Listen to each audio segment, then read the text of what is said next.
President Biden and congressional leaders met today in hopes of averting the looming debt ceiling crisis. At a news conference, Senator Mitch McConnell said confidently that a resolution will be made.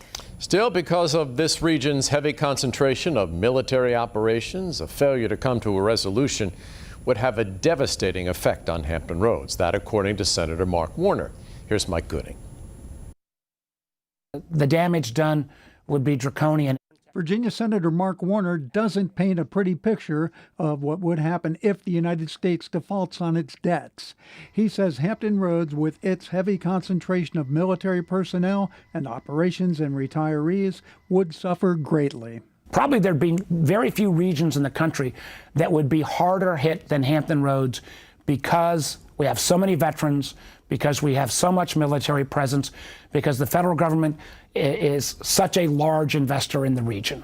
In fact, ODU, in its State of the Region report last fall, noted that roughly $1 out of every $4 flowing through the Hampton Roads economy is directly tied to federal spending.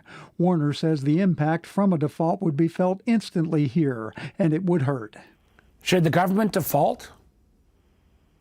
Sailors don't get paid. Retirees don't get their Social Security checks. People go to get their Medicare and get turned away because the government's not paying its bills. The Bipartisan Policy Center says immediately at risk will be more than $20 billion in payments to Medicaid providers, $6 billion in federal salaries, $12 billion in veterans benefits, and $1 billion in SNAP benefits. Mike Gooding, 13 News Now. Treasury Secretary Janet Yellen warns the country could default as soon as June 1st.